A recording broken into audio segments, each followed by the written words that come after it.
The Stranger by Norman Whitney. Chapter 1. A Stranger in Wood End. On Saturday the 31st of October 1964, a man arrived in the village.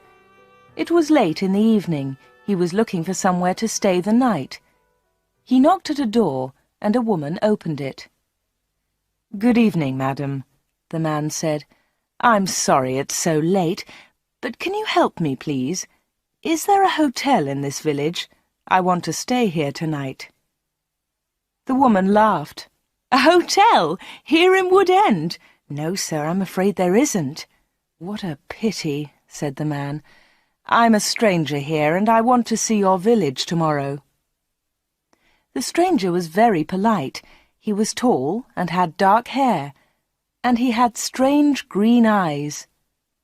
"Perhaps Mrs. Harrison can help you," the woman said. "She has a room.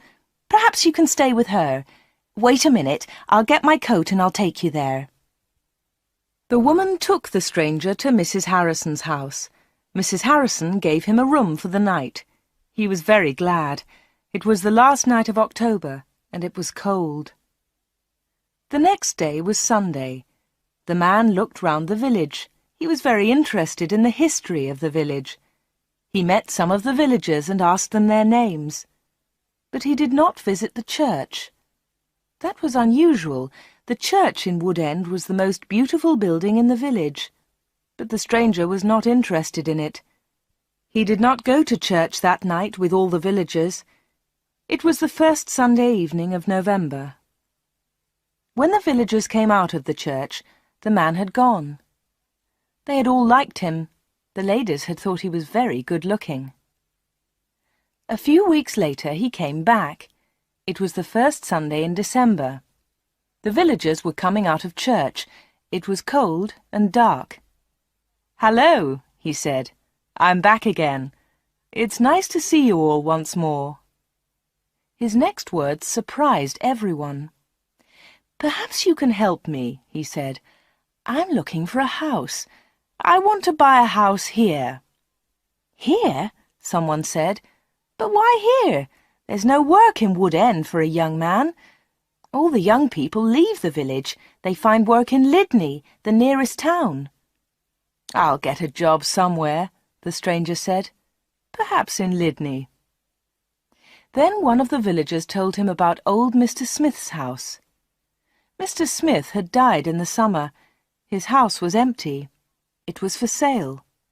The house was on the corner of Main Street and Church Lane. "I'll ask about the house tomorrow," said the young man. "Perhaps I'll be lucky. Goodbye. I'll see you soon." The villagers watched him leave. They all saw his car. It was very big and luxurious. He looked rich.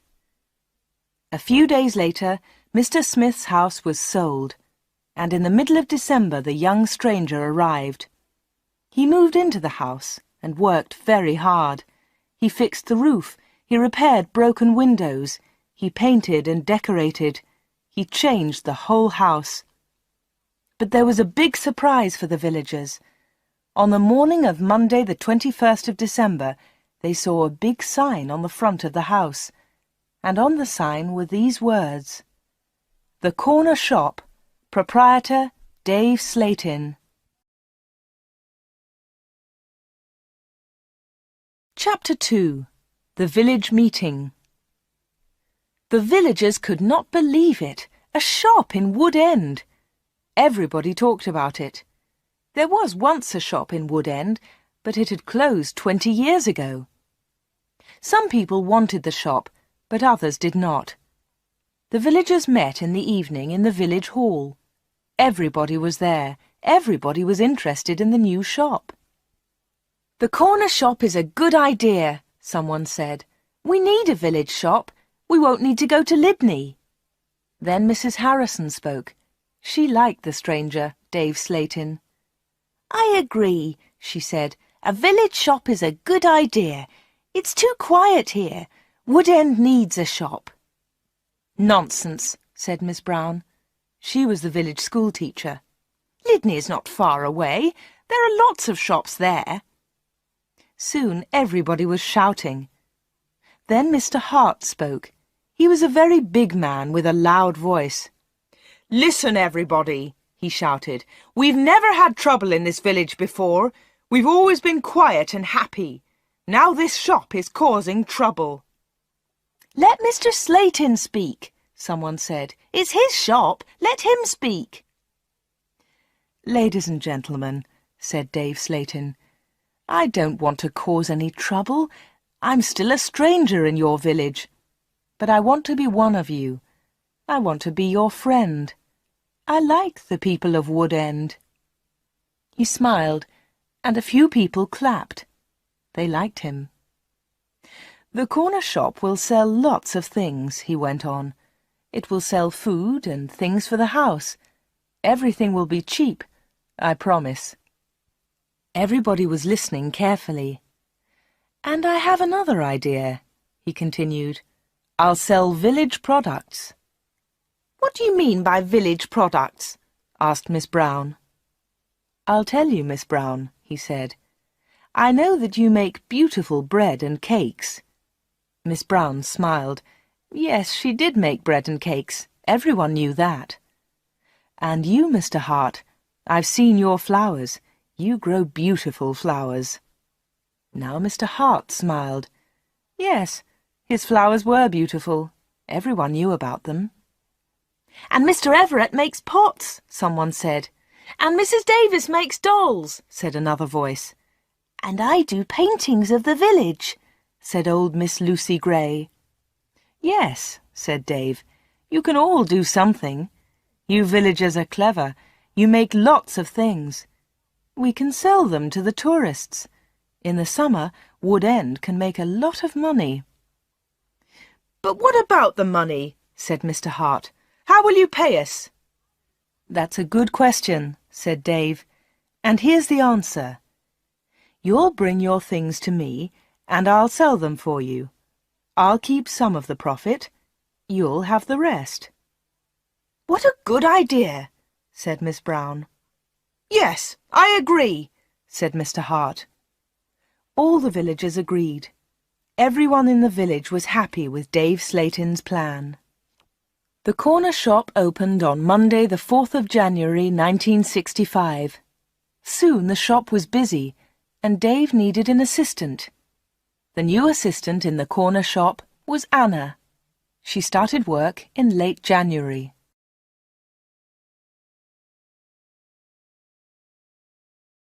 Chapter 3. The Corner Shop. Dave Slayton kept his promises. Things at the shop were good and cheap. "How does he do it?" asked Mrs. Harrison.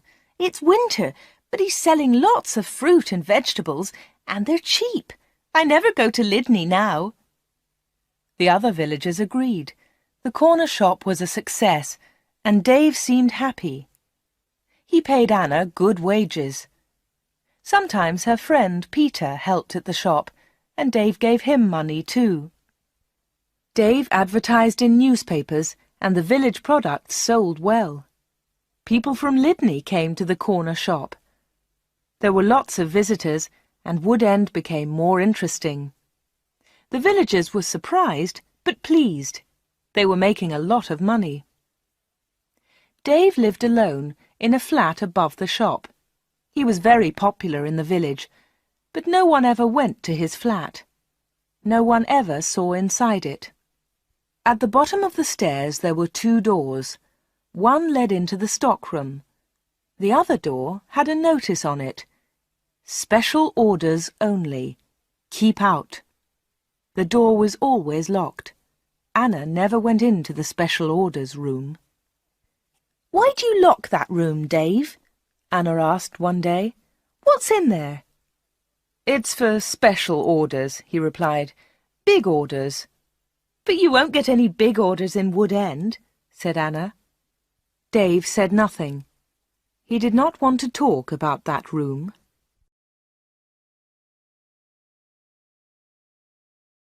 Chapter 4. A Beautiful Customer. For 3 months, everything was normal. Then, one day in April, an unusual customer came into the shop. The new customer was a very beautiful woman. She was wearing expensive clothes and arrived in a large car. "Is this the corner shop?" the woman asked. She looked round and seemed a little surprised. "Yes," replied Anna. "This is the corner shop. It's the only shop in the village." "I'm looking for Mr. Slayton, the owner of the shop," said the woman. "I think he's upstairs," said Anna. "I'll go and get him. Does he know your name?" "Yes, I think so," was the reply. "Tell him—" The woman stopped. "Tell him Miss Gordon is here, Miss Greta Gordon." Anna was amazed. "Are you Greta Gordon, the film star?" "Yes, that's right." The woman smiled, but she was nervous. "Wait a minute," said Anna. "I'll tell Mr. Slayton that you're here." Anna ran to the bottom of the stairs and called, "Dave! Dave! There's someone to see you!" "Who is it?" asked Dave from upstairs. "Miss Greta Gordon!" shouted Anna. "It's Greta Gordon, the film star!" "I'm coming," he said, and he came down immediately. "I'm pleased to meet you, Miss Gordon," he said. "Good morning," said Greta Gordon. She and Dave shook hands. She had beautiful hands, and she was wearing beautiful diamond rings. Anna had never seen so many diamonds before. Miss Gordon looked round. "Is this where you work, Mr. Slayton?" she asked. Once again she seemed nervous. "Yes," said Dave. "It's a small place, but it's big enough for me. Please follow me, Miss Gordon." Anna was surprised. Dave and Greta Gordon did not know each other.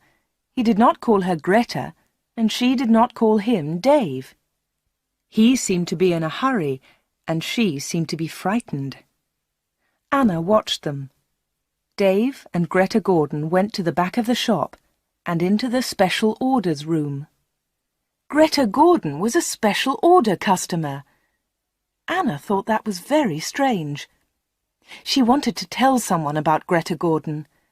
Anna loved films. She wanted to tell Peter about the film star, but she had to stay in the shop. 10 minutes later, Greta Gordon came out of the special orders room.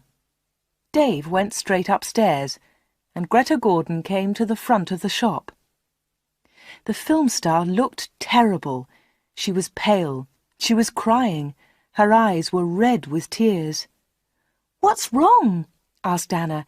"Can I help you, Miss Gordon?" "No, thanks. I'm all right," said Greta Gordon. "Do you want to sit down?" said Anna. She got a chair, and the film star sat down. "Shall I get the doctor?" said Anna. "No, no," said Greta. "Please tell no one about my visit here. Please tell no one." Anna was disappointed. She wanted to tell everyone about Greta Gordon. She wanted to tell everyone about her famous customer. "I want to give you something," said Greta Gordon. "Here's a photograph of me. I'll sign it." She signed the photograph and gave it to Anna. "Please keep this," said Greta, "and please keep our secret. Please don't tell anyone." "All right," said Anna. "I promise." The film star kissed Anna. She held Anna's hands.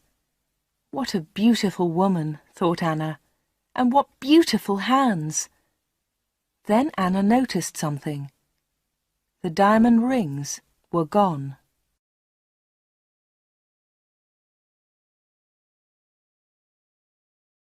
Chapter 5. A Page in Film News. Dave never talked about Greta Gordon. He never talked about her visit to the corner shop. One day, Anna asked him about the film star. "How do you know Greta Gordon?" said Anna. "Is she a friend of yours?" "I don't want to talk about her," Dave replied. "She was a special order customer. Don't ask any more questions about her, Anna." So Anna did not ask any more questions. She did not ask about Greta Gordon's special order, and she did not ask about the rings. Anna kept her promise. She never told anyone about the film star. Soon it was spring. Anna and Dave were busy. Mr. Hart brought lots of flowers to the corner shop, and Anna sold them to the tourists. There were lots of tourists that year. In May, Peter asked Anna to marry him. She said yes. They became engaged. They planned to get married in the following year. Now they needed money, so they worked hard and they saved. They were very much in love. On Saturdays, Peter played football or cricket, and Anna often went to the cinema in Lydney. He enjoyed sports, and she loved watching films. One day, Anna was reading Film News. This was a magazine about film stars. She turned the pages. There was a picture of Greta Gordon. Anna was pleased. What a surprise! Beautiful Woman was going to be a big film, and now Greta Gordon had the star part. Anna wanted to tell Peter about Greta, but she kept her promise. She did not tell anyone. But she did show Film News to Dave Slayton. "Look, Dave," she said, "here's a story about Greta Gordon. Isn't it great? She's got the big part in Beautiful Woman." Dave looked at the magazine. "Greta Gordon will star in Beautiful Woman."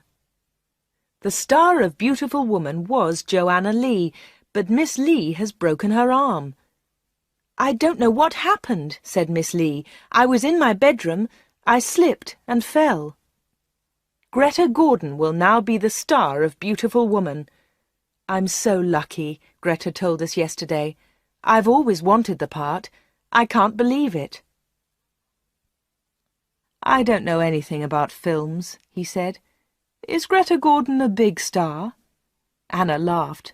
"Big star? Yes, she is. She's terrific." Dave didn't seem interested. "I hope she's happy with her big part," was all he said.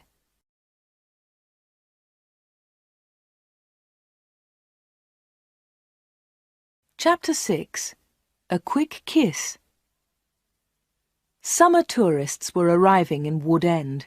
The weather was beautiful and the shop was doing well. But Anna was not very happy. She often thought about Greta Gordon's visit. Why had she come to see Dave? What had happened to the diamond rings on her fingers?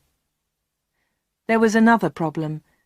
Anna loved Peter and she was going to marry him. But she liked Dave too. Dave was older, but she liked him. All the women liked him. But Anna was very close to him all day. In the daytime, Anna was with Dave. In the evening, she was with Peter. Anna was living two lives. One life was with Dave, the other life with Peter.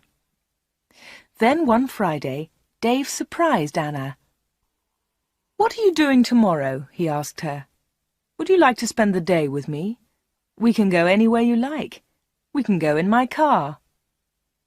"I'm sorry, Dave," said Anna, "but Peter wouldn't like it." "Don't be silly," said Dave. "We won't go far. I'll close the shop at lunchtime, and we can go to Lydney." Anna wanted to go with Dave, but she was worried about Peter. "Don't worry about Peter," said Dave. "He's always busy on Saturday."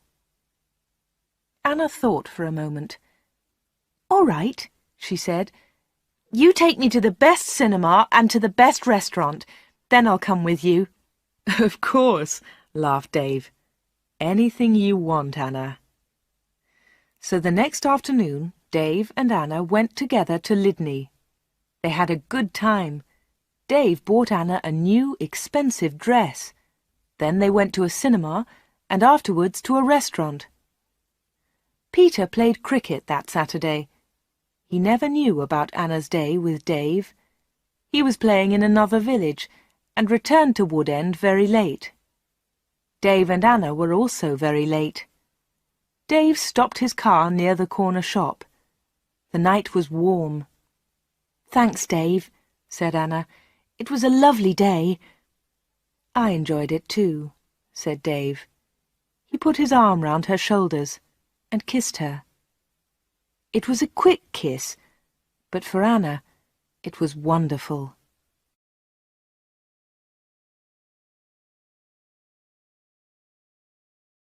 Chapter 7. Another Special Order. The summer passed. The corner shop was always busy. Sometimes Dave opened the shop on Sundays too.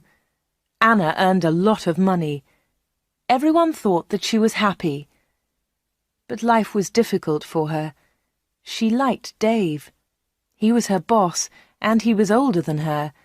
But Peter was her fiancé, and he was about the same age. Dave was quite rich, but Peter had no money. Dave bought Anna clothes, and he took her out. Peter did not buy her clothes and never took her anywhere. He was more interested in football. Anna did not like football. Now it was September. Peter played football every Saturday. One Saturday there was a big football match on television. Mr. Hart had the biggest television in the village, and he invited some people to his house. He invited Peter and Anna. On Friday, the day before the match, Anna was working in the shop all day. At 5 o'clock, she locked the shop door. 2 minutes later, the bell rang, and Anna went to the door. There was a young man outside. He was carrying a small case. "Hello," she said. "Can I help you?" "I hope so," said the young man. "I want to see Mr. Slayton." "I'm afraid that the shop is closed now," said Anna. "We're open tomorrow morning." "But I've got an appointment," said the young man. Then Dave spoke behind Anna. She hadn't seen him. "Yes, I've been waiting for you," said Dave. "You're late." "I'm very sorry, Mr. Slayton," said the young man. Never mind," said Dave rudely. His rudeness surprised Anna. The young man seemed afraid. "But can you see me now?" he asked. "Yes," said Dave. "Come in." Dave turned to Anna. "Anna, it's after 5 o'clock. You can go home now." "I won't be long," said Anna. Dave was angry. "Hurry up and go home," he said. But Anna wanted to stay. She wanted to know about the young man. The young man followed Dave to the back of the shop and into the special orders room. Another special order, another special customer. Anna waited. But soon it was 5:30. Anna put her coat on and left the shop. She closed the door very loudly. Then she went round the corner and waited. Soon there was a noise. The young man was leaving the shop. Anna could not see him, but she could hear him. He was speaking to Dave. "Are you sure?" said the young man. "What do you mean?" asked Dave. "Is this the only way?" said the young man. "Yes, it is," said Dave. "Don't worry, everything will be all right. Goodbye." Anna heard the shop door close. She came round the corner and saw the young man. He was walking quickly to his car. Anna noticed immediately that he was not carrying his case. She followed him. "Excuse me," she said, "you've forgotten something. You've left something behind." The young man turned round. Anna stopped. Suddenly she was frightened. The young man's face was white. It was white with fear. "Please go away," said the young man. "Leave me alone. I want to go home. Leave me alone." He got into his car and drove off. Anna stood in the street and watched him. She was thinking. Why had the young man come to the corner shop? What was his special order? And why had he left his small case with Dave Slayton? Chapter 8. The Football Match. The next day was the day of the big football match. Mr. Hart had invited about 10 people. Anna did not watch the game. She was helping Mrs. Hart in the kitchen. They were making tea. It was a good game, and everyone was enjoying it. At half-time, Peter went into the kitchen. "Why don't you come and watch the match, Anna?" he said. "It's really good. Come on." Anna laughed. "No, thanks," she said. "I'm helping Mrs. Hart. Look, here's the tea. Can you take it in to the others?" "OK," said Peter. "It's a terrific match. Mike Bailey scored a great goal." Peter took the tea into the sitting room, and the second half of the match started. The second half was very exciting. Mike Bailey scored another goal after 20 minutes. The score was 2-0. Then the other side scored 2 quick goals. It was 2-2. There were only 5 minutes of the match left. "Come on!" shouted Peter. "Come on, Mike, let's have another goal!" In the last seconds of the match, Mike Bailey scored the winner. It was his 3rd goal of the match. But something was wrong. The other team's goalkeeper was injured. Bailey had been very near the goalkeeper, and he had kicked the ball very hard. The ball had hit the goalkeeper's neck. Mrs. Hart and Anna came in from the kitchen. "What's happened?" said Anna. "What's wrong?" "It's Brian Thomas, the goalkeeper," said Peter. "He's injured." It was serious. The goalkeeper had broken his neck. Later they all watched the news on TV. They saw pictures of Mike Bailey's 3rd goal. It was a great goal. They saw the ball hit the goalkeeper. It was an accident. The TV announcer said, "And now over to our sports studio for an interview with Mike Bailey." They all watched the interview. The TV showed a picture of Mike Bailey and the interviewer. "Mike," said the interviewer, 3 goals in 1 match. How do you feel about that?"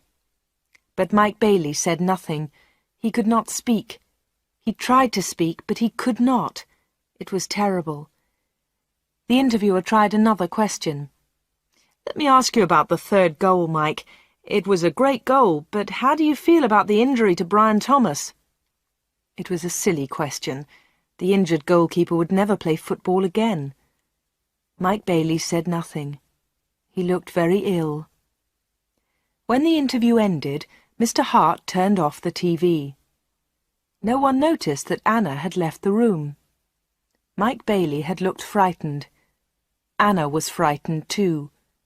Mike Bailey and Anna had met before, the day before, at the corner shop.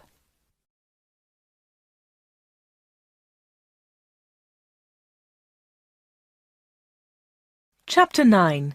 A Secret Weekend. Anna did not know what to do. She was only 17, but sometimes she felt much older. She wanted to ask Dave about Mike Bailey and Greta Gordon. She wanted to know about special orders. She decided to wait. One day, Dave and Anna were alone in the shop. "How's Peter?" asked Dave. "He's fine, thanks," said Anna. Dave smiled. "Is he still playing football?" "Of course he is," said Anna. Dave laughed. "You don't see him very much, do you, Anna?" "I see him 3 or 4 times a week," said Anna. "What about weekends?" Dave asked. Anna replied quickly, "I don't see him much at weekends. He plays football then." "When are you getting married?" asked Dave. "I don't know," she replied. "We haven't decided yet. Perhaps next year." "That's a long time." Dave smiled at Anna. Anna felt afraid. She also felt excited. She didn't know why. "Sometimes you're bored, Anna, aren't you?" said Dave. He looked into her eyes. "Yes," said Anna, "that's true." "Why don't you come away with me for a weekend?" said Dave. "We can go to London." A weekend in London! Anna had only been to London once for a day. Anna was excited, but she was also afraid. "I don't know," she said. "I must think of Peter." "Oh, forget him," said Dave. "He'll never know. Come with me and we'll go to the best shops. We'll go to the best cinema. Will you come with me?" Anna said nothing. Suddenly she had an idea. She looked at Dave. "Perhaps I'll come with you," she said. "Good," said Dave. "That's great. But first, said Anna, I want to ask you something. What do you want to know? He said quietly. I want to know about your special orders. Very clever, said Dave. You're a village girl, but you're very clever, Anna. Village girls aren't stupid, said Anna. Now tell me about your special orders, then I'll come to London with you.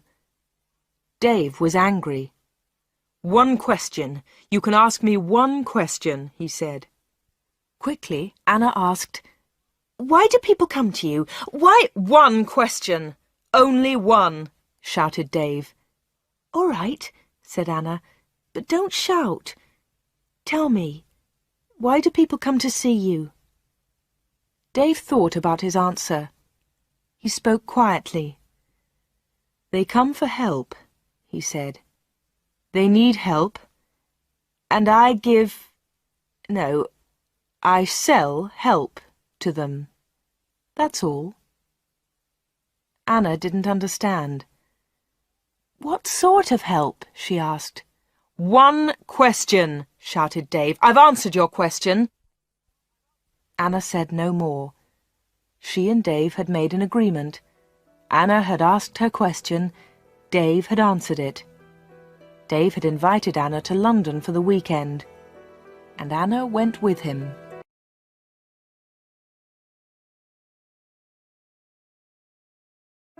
Chapter 10. A Quarrel. Anna enjoyed the weekend. They arrived in London late on Friday evening and stayed at a big hotel. On Saturday they went shopping, and in the evening they went to a cinema. On Sunday they went to a park. They came back to Wood End on Sunday evening. It was the last Sunday in September. On Monday, Anna went to the shop. It was not so busy now. Summer was over. Most of the customers were villagers. It was a cold autumn. On Monday evening, Peter came to see Anna. "Hello," said Anna. "Did you win on Saturday?" "No," said Peter. "We didn't win, and I didn't play."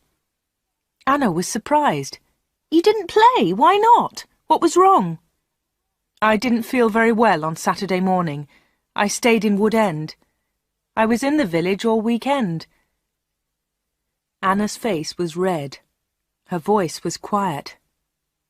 "Are you feeling better now?" she asked.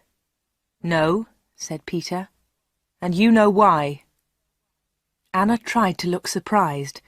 "Me?" she said. "Oh, Anna," said Peter, "you know what's wrong. It's you and Dave Slatin." "What do you mean, me and Dave Slatin?" said Anna quickly. "You went away with him on Friday evening. Someone saw you in Dave's car." Anna tried to explain. "Oh, it's nothing," she said. "Dave and I went—" "Shut up," said Peter. "I don't want to know, Anna. Don't talk about it." "But Peter," said Anna. Peter didn't listen. "I know he's got a lot of money.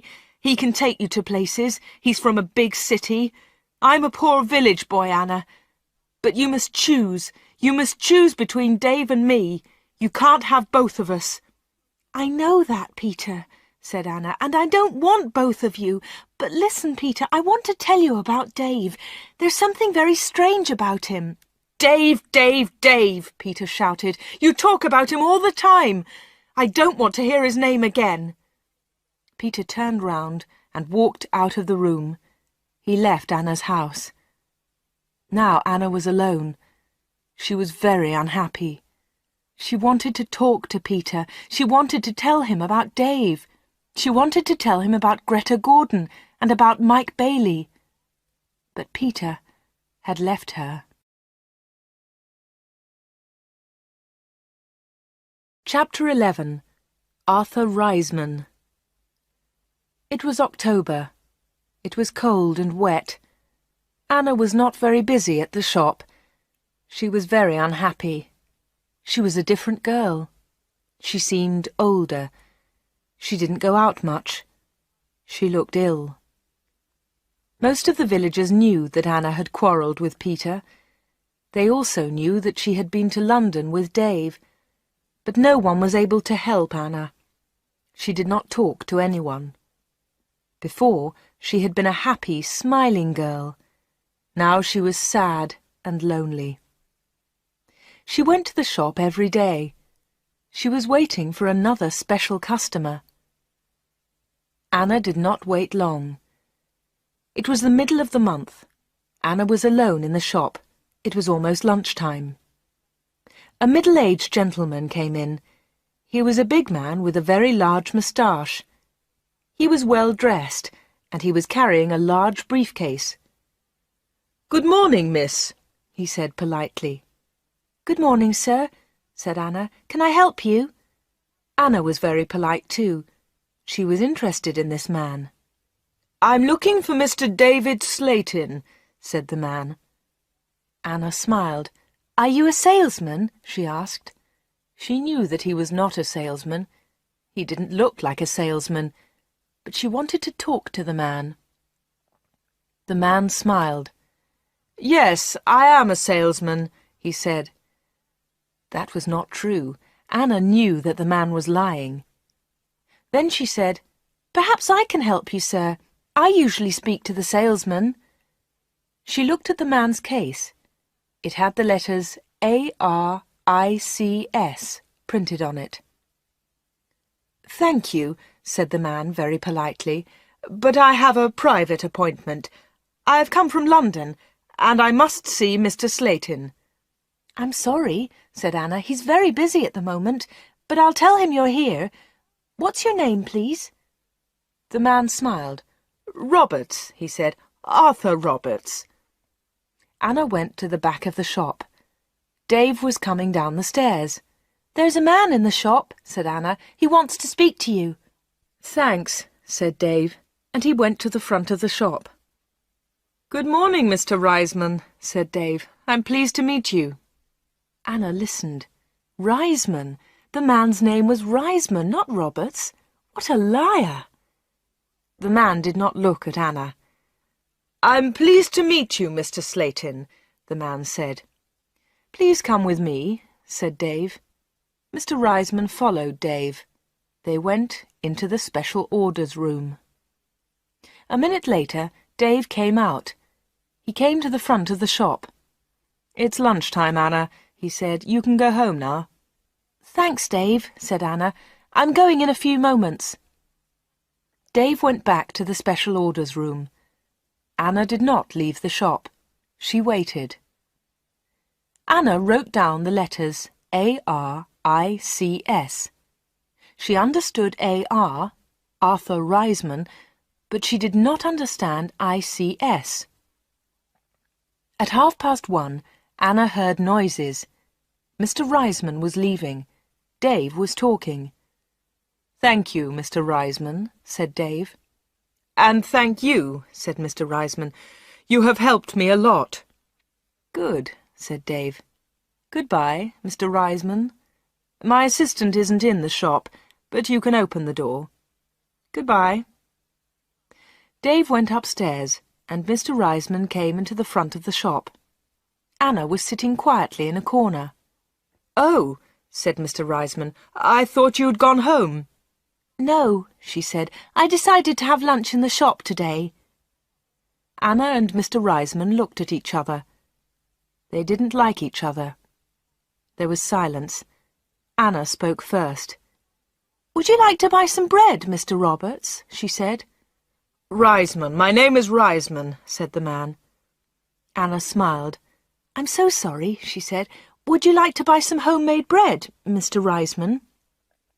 "It looks delicious," said Mr. Reisman. He was very polite again. "Yes, I'll take some, please. My wife will love it." "Here you are," said Anna. She put the bread in a bag. Then she said, "You can put it in your briefcase." "My briefcase?" said Mr. Reisman. "I haven't got a briefcase." "I think you've forgotten it," she said. "I'll go and get it for you." Anna moved towards the back of the shop. Mr. Reisman stepped in front of her. He held her wrists. He was very strong. "Listen to me," he said. "I don't want that briefcase. Leave it there." "All right," said Anna. "Please let me go. You're hurting me." Mr. Reisman let go of Anna and turned towards the door. He left the shop hurriedly. He hadn't taken his bread with him. Anna watched Mr. Reisman leave. Her hands were still hurting 5 minutes later.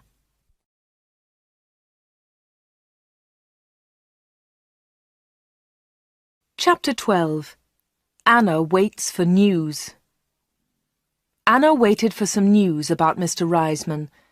She remembered Greta Gordon. The film star had visited the corner shop. Later there was news about her in a magazine. Mike Bailey had visited the corner shop too. Later there was a lot of news about him on TV. And now Mr. Reisman had visited the corner shop. Anna was waiting for some news about him. All 3 visitors had been special customers. They had all seen Dave. They had all been in the special orders room. And they had all left something with Dave. Greta Gordon had left her diamond rings. Mike Bailey had left his case. Mr. Reisman had left his briefcase. Anna wanted to find out more about the 3 special customers. She thought about Mr. Reisman. His case had the letters ARICS on it. She understood AR, but what was ICS? Perhaps Mr. Reisman was a businessman and ICS was his company. Anna looked in the newspapers, but she didn't find anything about ICS. She read the magazines. She listened to the radio. She watched TV. But there was nothing about ICS. Anna heard nothing. She saw nothing. Then she had an idea. She decided to go to London and find Arthur Reisman. It was a Friday. Early in the morning she left a note for Dave. She took the note to the shop.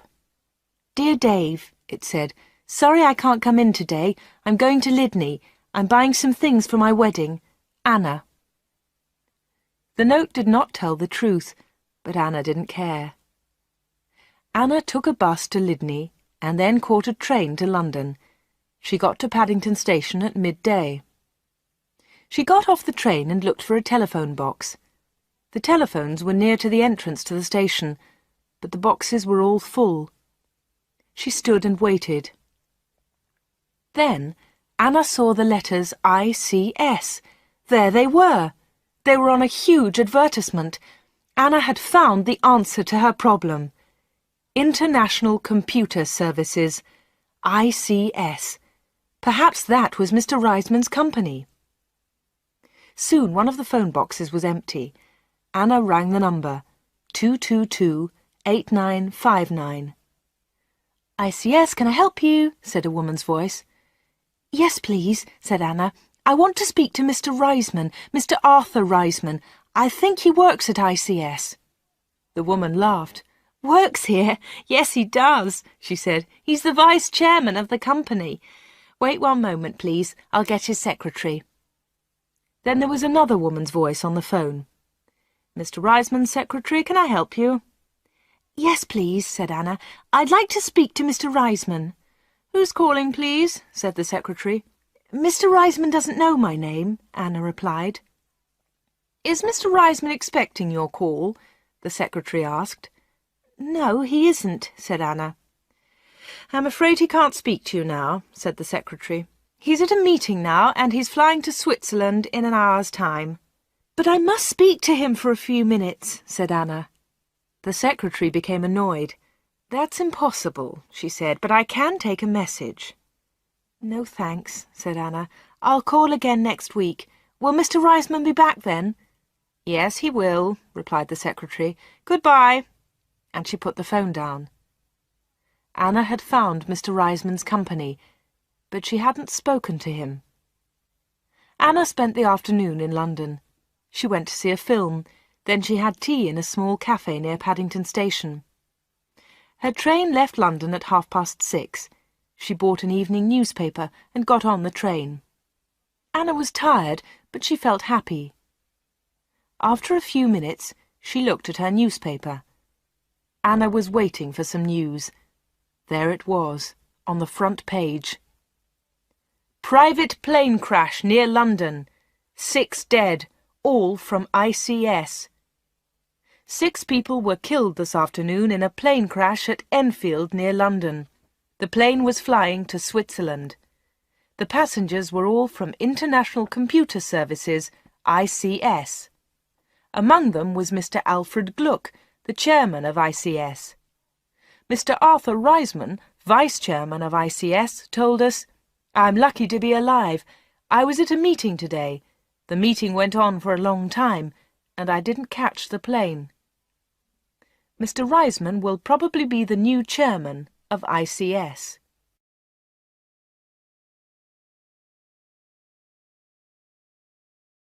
Chapter 13. The Special Orders Room. Anna got home about 10 o'clock. She turned on the radio and listened to the news. The chairman of ICS was dead, and Mr. Reisman was the new chairman. Anna didn't sleep that night. She was thinking about Dave Slayton and the special orders. What were they? What was Dave Slayton doing in that room? On Saturday morning she went to the shop. Dave said nothing to her. He was angry because Anna had not worked on Friday. He didn't ask about her day off, and Anna didn't tell him about it. At 11 o'clock, Dave left the shop. He got in his car and drove off.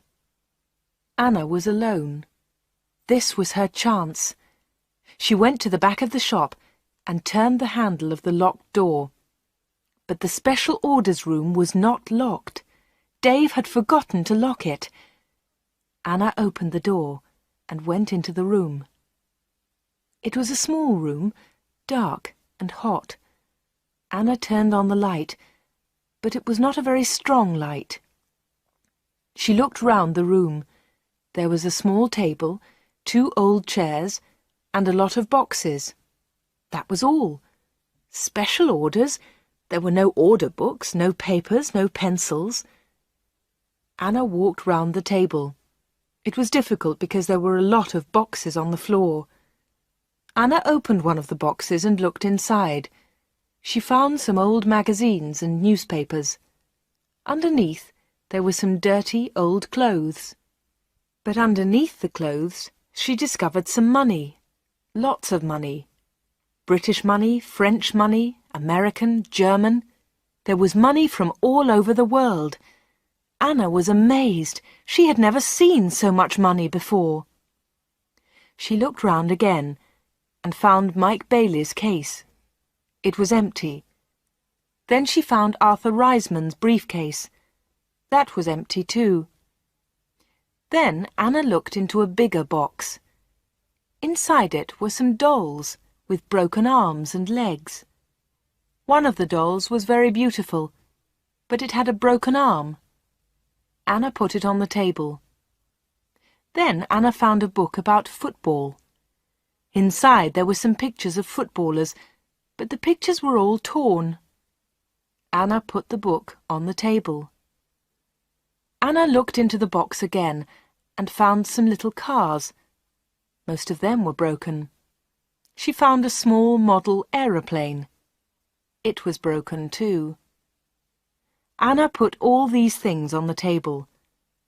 What a strange collection.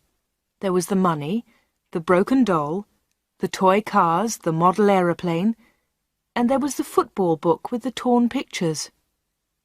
Anna looked at the things on the table. What were they for? Why did Dave Slayton keep them in this locked room? Suddenly Anna jumped. There was a noise behind her. Someone was standing at the door.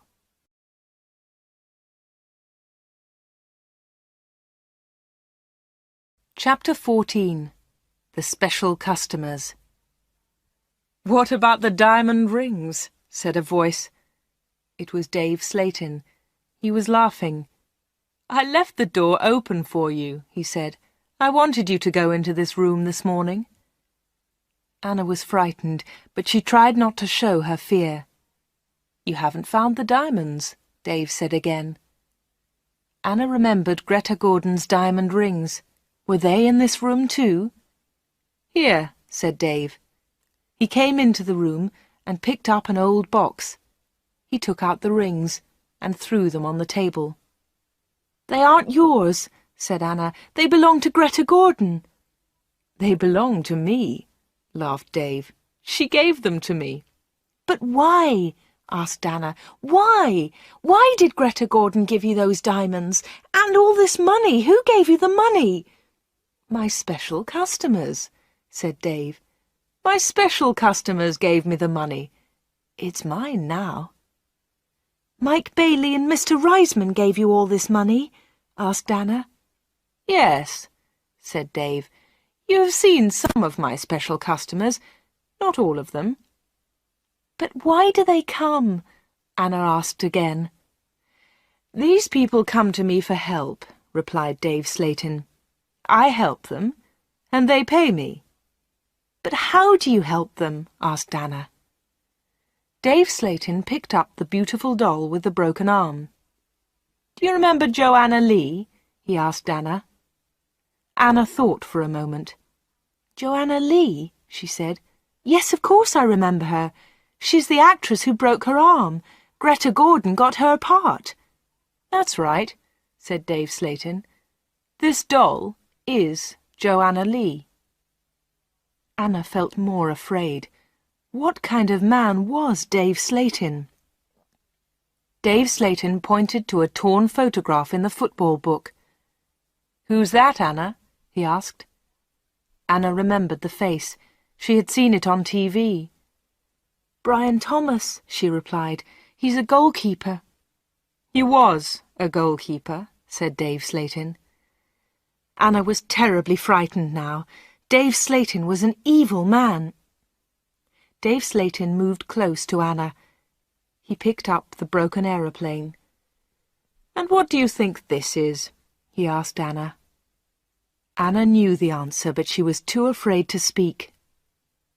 Dave Slayton took Anna's arm and held it tightly. Anna tried to move away. Dave Slayton laughed and held Anna more tightly. "Listen, Anna," he said quietly. "I want you. I need you. Marry me, Anna. Don't marry Peter. Marry me." "No, no," she cried. "Let me go! Let me go!" "But Anna, you still don't understand," said Dave Slayton. "I have strange powers. I can give you everything you want." He looked into Anna's eyes. "And my children will have these powers too," he continued. "I will give you money and diamonds, and you, Anna, you will give me children." Anna was terrified now. She kicked Dave Slayton very hard, and he let go of her hand. Anna moved quickly. She ran out of the special orders room, through the front of the shop, and out onto the street. She ran all the way home.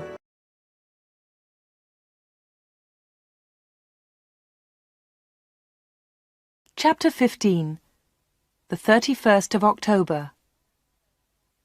When Anna got home, she felt terrible and went to bed. In the evening, Peter came to see her, but Anna was ill in bed. "I'll come and see Anna tomorrow," Peter told Anna's mother. Again, Anna did not sleep all night. The next day, Sunday the 31st of October, was a terrible day for Wood End. Anna stayed in bed. She had a fever, and her mother phoned the doctor. The doctor came immediately. "Anna's very ill," said the doctor to Anna's mother. "I'm worried. I don't know what's wrong with her. I'll come back again tonight." That afternoon, Peter came to Anna's house. He tried to speak to Anna, but she was too ill. He sat quietly beside her bed. At about 7 o'clock, Peter heard shouting in the street. He went to the window and looked outside. People were running and shouting, "Fire! Fire! Fire! There's a fire at the corner shop!" Peter ran out of Anna's house and into the street. There was a big fire on the corner. The shop was in flames. Nobody could see Dave Slayton. "His car's here," said Mr. Hart. "Dave must be inside." Then the villagers saw him. He was standing at an upstairs window. "Jump, Dave!" they shouted. "Jump! Save yourself!" But Dave did not move. He was standing at the window, and he was laughing. Some of the women in the street started screaming. Mr. Hart tried to run into the shop, but the others pulled him back. Flames were leaping up from the shop. The flames reached Dave Slayton. The villagers saw that he was still laughing. That was the last time they saw him. The flames hid him completely. No one was able to save him, and no one ever saw him again. Peter went back to Anna's house. The doctor was in the kitchen, talking to Anna's mother. Suddenly, there was a scream. They ran upstairs to Anna's room. Anna was dead.